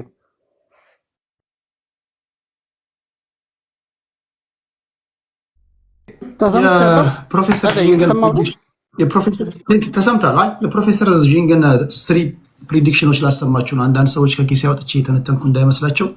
ቤስት ፕሪዲክሽን ያስቀመጠው የዓለም ህዝብ አንዱን ብቻ ነው በጉጉት እየጠበቀ ያለው። በነገራችን ላይ አሁን አስደምጣችኋለሁ ወይም ደግሞ ሪፖስት አደርግላችኋለሁ እንትኔ ላይ ቲክቶክ ላይ። ዋንጋሪን ከልብ ነው ማመሰግነው። ርያን እንስማና ወደ ካሳውና ወዲ ሀራስ አልፈን አማራ አኪላ እንሰማለን። የመጨረሻ ዙራችን ከዛ አንዳንድ ዙር እንዳቅማችን እንደግማለን። እሺ ርያ ምን ትላለህ? ኦኬ ታንክ ዩ ቴዲ። አሜሪካን እንደ ትንሽ ነገር እንደዚህ ትንኮታኮታለች የሚለው ነገር እንኳን ትንሽ ከባድ ነው። ግን ማየት ያለብን በኮንፊደንስ ይህንን ጦርነት እየመራ ያለው ማን ነው? የኢራን ፖለቲከኞች እና አባስ አርጋቺን ብታዩ ኮንፊደንስ በሞላበት ነው በዌስተርን ሚዲያ ላይ መጥተው ምን ማድረግ እንደሚፈልጉ የሚናገሩት። አንድ ይሄ እና መሐመድ መራንዲን የነሱ አውቆቹም ስታይ ግን ያው በደንብ የዚህን የዌስተርን ሳይኮሎጂ በደንብ ያዩ ኢራን ከየት ወዴት እንደምትሄድ በደንብ እያሳዩ ነው። አንድ አሜሪካ መሸነፍ እኮ በኢራን አልተጀመረም። ምን ነው ትንሽ ወደኋላ ተመልሰን ታሊባንን ከአፍጋኒስታን እናጠፋለን ተብሎ እኮ 18 ዓመት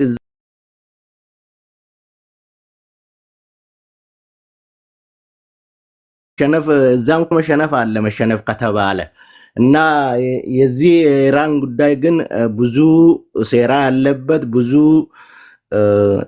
ሀገሮች የተሳተፉበት ነው። ራሽያ ላይ በ31 ሀገር በናቶ ስም በዩክራይን ሰበብ የዘመቱትን ራሽያኖች ያንን እጥፍ በእጥፍ እየመለሱ ይመስለኛል አሁን። እና ኢራን ብቻውን አይደለችም፣ የኢራን ዲፕሎማትም ይናገራሉ። አሜሪካ የማትወጣበት ጦርነት ውስጥ ነው የገባችው የሚለው ነገር ዶናልድ ትራምፕ እኮ ስትሬት ኦፍ ሆርሙዝ ሲዘጋ ቭላዲሚር ፑቲን እንዳው ሳንክሽን አንስተናል ከአውሮፓ ጋር እንኳን አልተነጋገሩም እኮ ይህንን እንትን ሲያነሱ በቃ ጋዝ እንዳይወደድ ሽጥ በደንብ ሽጥ ብለው እንትን አሉ። አሁንም ነገሮች ጠመው ከመጡ የራሳቸውን ኦልተርኔቲቭ ይወስዳሉ ማለት ነው። ይህንን ነው እኔ የማየው። አሜሪካ ምናልባት የዩኒፖላር ወርልድን ካሁን በኋላ ፓራንድ አድርጋ መያዝ እንደማትችል ኢራን እያረጋገጠች ነው።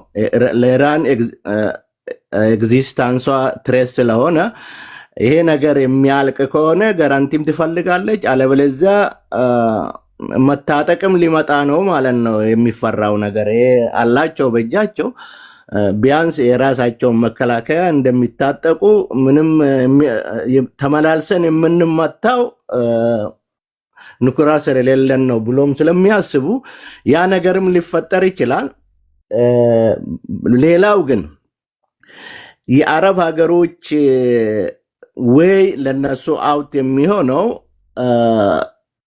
እንዳሁኑ በቃ ባይስታንዳርድ ሆኖ ቢቀጥሉ ይመስለኛል ብዙ ገንዘባቸው አሜሪካ ውስጥ ኢንቨስትድ ስለሆነ አሜሪካን በአንድ ጊዜ በአንድ ሌሊት ጥለው ይሄዳሉ የሚለው ነገር ትንሽ ዋይ ቋጥር ምክንያቱም ገንዘባቸው እንዳለ የፋሚሊ ሀገር እኮ ነች እያንዳንዱ በንጉስ ነው የምትመራው ህዝባቸውን ምን ያህል እንደሚያስሩ ምን ያህል ኦፕሬት እንደሚያደርጉ ሁሉም ሰው ስለ ሳውዲ ቢባል ሁሉም እና ዲሞክራሲ የሌለበት ሀገር ውስጥ የንጉሱ አካል ለዛውን ከአንድ ጎሳ እየወጡ ሀገር የሚመሩ ስለሆነ የአረብ ሀገሮች እንኳን ከአሜሪካ ውጪ ቶሎ እንደዚህ ወጥተው ያፈነግጣሉ የሚለው ነገር ህዝባቸው ምን ያህል ከነሱ ጋር ናቸው የሚለው ነገር ማየት ያስፈልጋል እኔ የባርገኒንግ ቺፕሱን የያዘው ኢራን ነች ኢራን ጦርነቱ ይቆም ካለች በራሷ የምታቀርበው አልተርኔቲቭ ይመስለኛል አሜሪካ ምንም አሁን ላቭሬጅ የላትም በስትሬት ኦፍ ሆርሙዝ ላይ አየን ኢቭን የናቶ አባላት እዛ ላይ መተው ለማገዝ እንኳን ፍቃደኛ አይደሉም ስለዚህ አሜሪካ ብቻዋን ኢኮኖሚዋን እንትን የምታደርግበትም ነገር ብዙ ውጤታማ ለአሜሪካ አይሆንም እንትን ሚድተርም ኤሌክሽንም ወደዚህ እየመጣ ነው ይሄ ጦርነት 3 ሳምንቱን በሚቀጥለው ቅዳሜ ይደፍናል ከዛ በኋላ እንደዚህ በሚቀጥል ከሆነ ኢራን ለወራትም ልታቆይ ትችላለች የኢራን ሪዚሊየንት ሂስቶሪካል 1979 ንጉስ ገልብጠው አመት ሳይቆዩ ከኢራን ጋር ለ8 አመት ተዋጉ እና ወደ 1 ሚሊዮን ህዝብ ያጡበት ጦርነት ነው አሁን ኢራን ብዙ አቅም አላት ይሄንን ጦርነት በፈለገችበት መንገድ ማስኬድ እንደምትችል ማየት ማመን ነውና ይሄንን ያያየን አሸናፊ ማን ነው ብለን መጠያየቅ እንኳን እኮ አሸናፊ ኦሬዲ ታውቋል እኮ አሸናፊ ታውቋል አትሊስት በዓለም ላይ ትልቁን መርከብ አዛ ወስደ ምንም ሳታረግ 1000 ኪሎ ሜትር የምትሻሽ ከሆነ የሚያቀርብ ስለጠፋ ነው ማለት ነው ወደዛ ዳርቻ እኔ መውጫ ብዬ ቴዲ ለወጣም ነው መውጫ ብዬ ማስበው አይዘር ኢራን ኒኩሌር ትታጠቃለች ወይም እነ ራሺያ አምብሬላ ይወስዳሉ ለኢራን ሁለተኛ እንዳትመጣ ለብሪክስም ወሳኝ ቦታ ነው ከሳውዝ አሜሪካ ወጥተዋል ከኢራን ከወጡ የብሪክስ ነገር ምናብ ሆኖ ስለሚቀር እነሱም ስለሚሰሩበት ምናልባት ራሺያ የኢራንን ኒኩሌር አምብሬላ ራሷ ስራ አስገብታ እስራኤል እንደፈለገች ተነስታ ኢራንን እንዳትመታ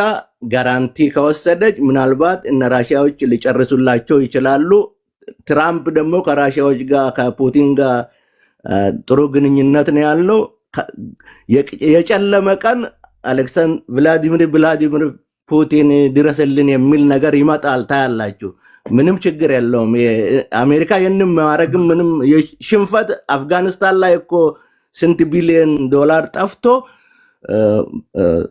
በአንድ ጧት እንዴት 2020 ላይ እንደለቀቀ ይታወቃል አይደለም በኢራን ላይ ቢወጡም በሽንፈት ይችሉበታል ለማለት ፈልጌ ነው እድሉን ስለሰጠኝ በጣም አመሰግናለሁ ግን ለኢራን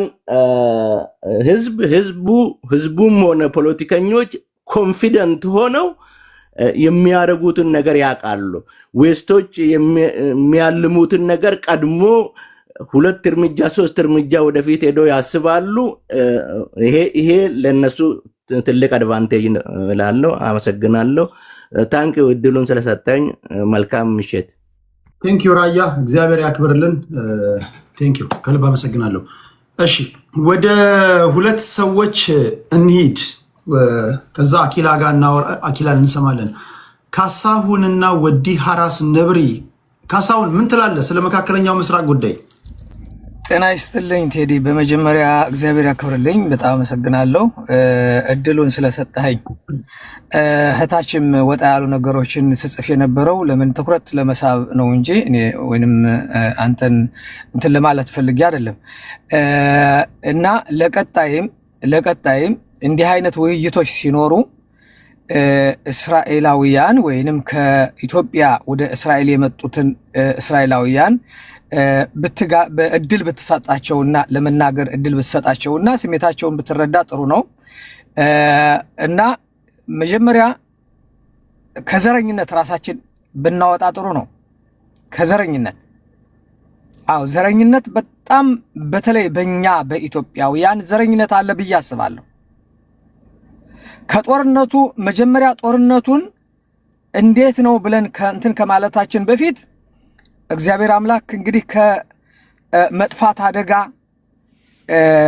እስራኤላውያን ከዓለም ካርታ ይጥፉ ከሚሉ አረመኔዎች ራሷን ታድጋለች ማለት ይቻላል። በማን? በጠንካራ መሪዎቿ። እንግዲህ ቴዲ ሐዋሳ ስለ እስራኤልና ስለ መካከለኛው ምስራቅ ፖለቲካ ከማውራታችን በፊት አንተን ራሱ ምጋብዝህ የእስራኤል መንግስታት ለዓለም መንግስታት ወጥተው የተናገሩትን የእስራኤል መሪዎችና የእስራኤል ዲፕሎማቶች የተናገሩትን በተደጋጋሚ ብታዳምጠው እዛ ላይ ምንድነው የሚሉት? ምንድነው የሚያስተላልፉት? አደጋ አለብን፣ ከምድረ ገጽ የመጥፋት አደጋ አለብን። በማን?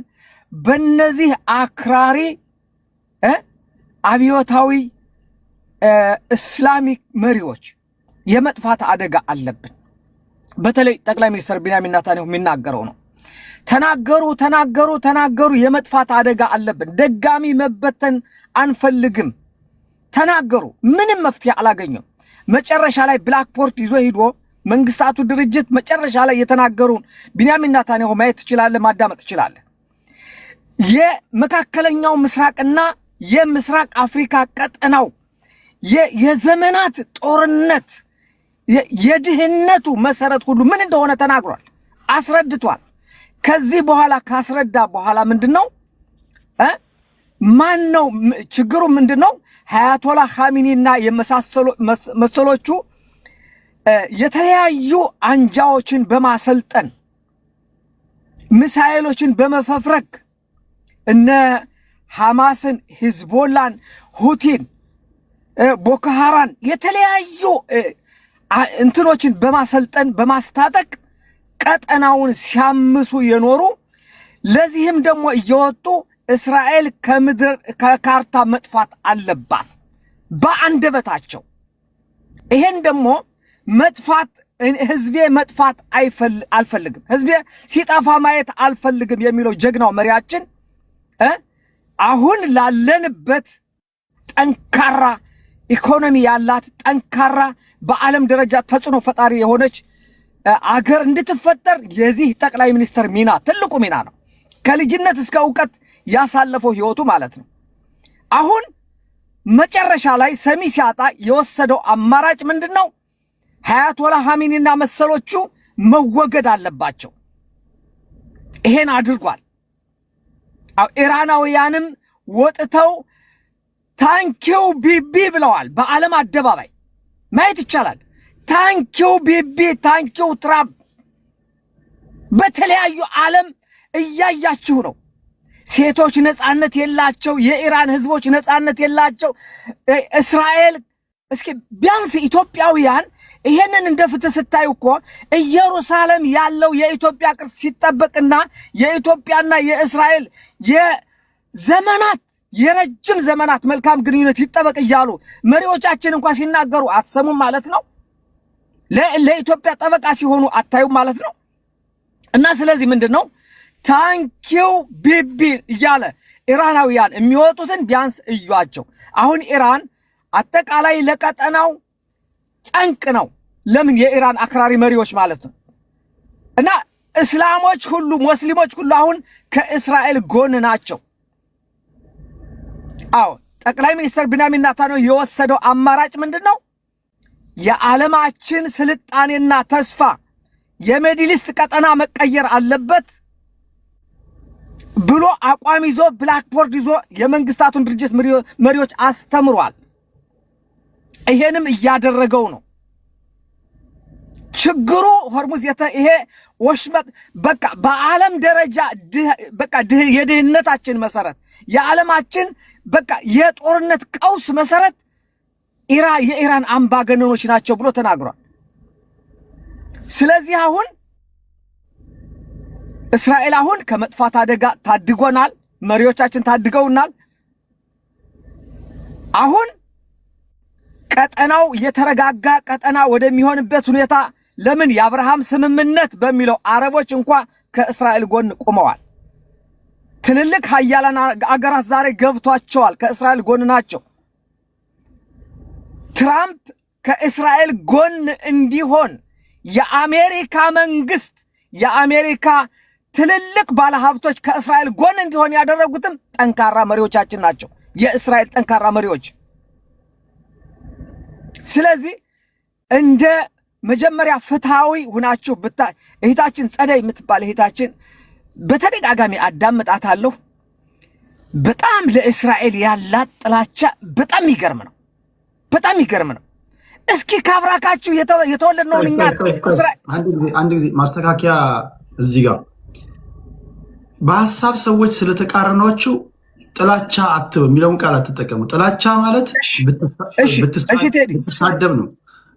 አንተንም ለሚያደምጡ ሰዎች ለምሳሌ ኢራናውያን የኢራን ደጋፊ ባስገባ አንተ ለኢራን ያለ ጥላቻ ሊሉ ይችላሉ። ስለዚህ የሐሳብ ልዩነት እንትን ባንወስደው። እሺ መልካም እና ስለዚህ ቢያንስ እንኳን እስራኤላውያን በዓለም እየተሰባሰቡ ያሉ እስራኤላውያን ድግም መበተን አይፈልጉም። አሁን አገር አላቸው። አሁን የኔ የሚሉት መንግስት አላቸው።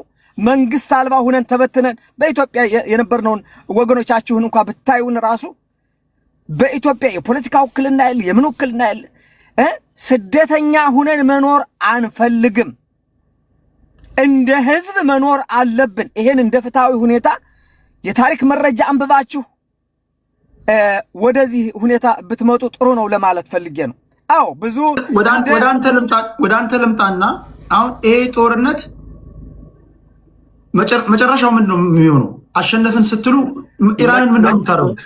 መጨረሻው የኢራን ህዝቦች ሰላማዊ መንግስት እስከመረጡ ድረስ ለእስራኤል አደጋ የማይሆኑ መሪዎች እስከተመረጡ ድረስ ሰላም ይሆናል።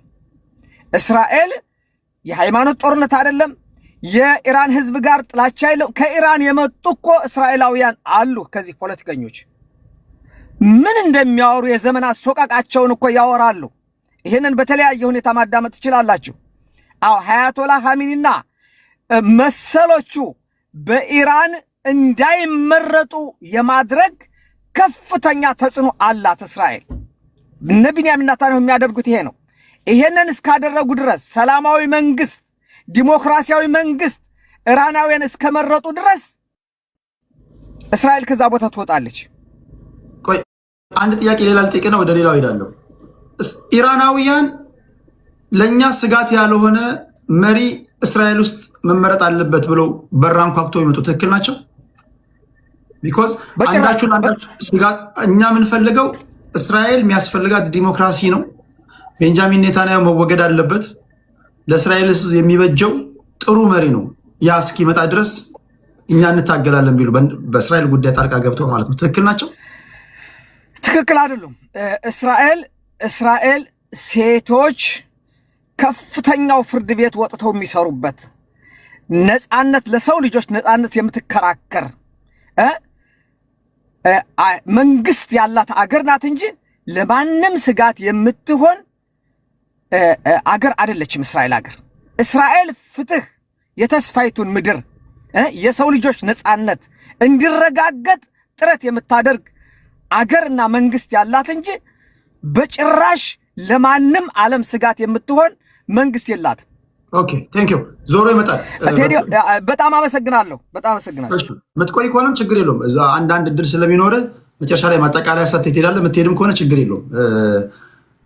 ወደ ወዲ ሃራ እንሂድ። ወዲ ሃራ ነብሪ ሰላም ቴዲ እንዴት ነህ? ሁላችሁም ሰላም እያለሁ እግዚአብሔር ይመስገን። አይ ጥሩ ነው። ውይይቱ በጣም አሪፍ ነው እንትን እያደረጋችሁ ያላችሁት።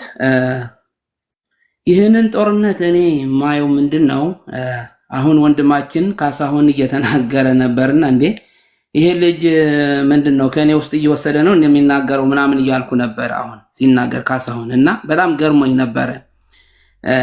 ምንድነው እስራኤላውያን በጠላት ይበተናሉ ተመልሰው ይመጣሉ፣ ይበተናሉ ተመልሰው ይመጣሉ። አሁን በስተመጨረሻ ግን እንግዲህ አሁን በቅርብ ጊዜ ተመሰረተች እስራኤል። መጡ ተሰብስበው መጥተው ሀገራቸውን እየመሰረቱ ነው ያሉት፣ እያደጉ ነው ያሉት አሁን እና እኔ አያቶላ አሊ የሚናገሩት እንግዲህ እስራኤል የተመሰረተችው እኔ እያለሁ ነው የተመሰረተችው። ስለዚህ ጤናውያን ከምድረ ገጽ መጥፋት አለባቸው፣ እኔ በህይወት እያለሁ መጥፋት አለባቸው የሚል ሰው ነበረ አያቶላ አሊ። እንግዲህ እስራኤላውያን ሳይጠፉ አያቶላ አሊ ጠፍተዋል፣ ከምድረ ገጽ ጠፍተዋል። እንግዲህ የራሱን ህዝብ በሰላም ያልመራ፣ በራሱ ሀገር ላይ ዲሞክራሲ የሌለ፣ በራሱ ሀገር ላይ ህዝቡን በተለያየ ነገር ይዞ እንዲሰደድ እያደረገ ወጣቱ ቤት ገዝቶ መኖር የማይችልባት ሀገር የፈጠረ ኢራን እስራኤል እንዲጠፉ የሚፈልግ እንግዲህ በስተመጨረሻ ይህን ነው የሆነው እና እኔ ምኑ ላይ ኢራን እያሸነፈች ናት እያላችሁ ስትናገሩ በጣም ይገርመኝ ነበርና ያን ሁሉ መሪዎቿን አልቋል። መሪ የሚባል ነገር የለም። ብትተካም አሁን ልጁም መጥተዋል እየተባለ እንትን ያደርጋሉ። ግን መሪዎቻቸውን ካለቁ ኢራን ተሸንፋለች። መሳሪያ ስለያዘች ልትተኩስ በየዋሻው የገቡት የተደበቁት አንዳንድ እንትን ሊተኩሱ ይችላሉ፣ ቦታውን የያዙት ማለት ነው። እነሱንም እስኪመቱ እስኪጠፉ እስኪደቁ ድረስ ማለት ነው። አሁን አብዛኛው ቴዲ አንተ የምትኖረው ካናዳ ነው። በካናዳ ምድር ያሉትን ኢራናውያን እንግዲህ ብትጠይቃቸው ይህንን ገቨርንመንት ምንም ነገር እንዲጠፋ ነው የሚፈልጉት።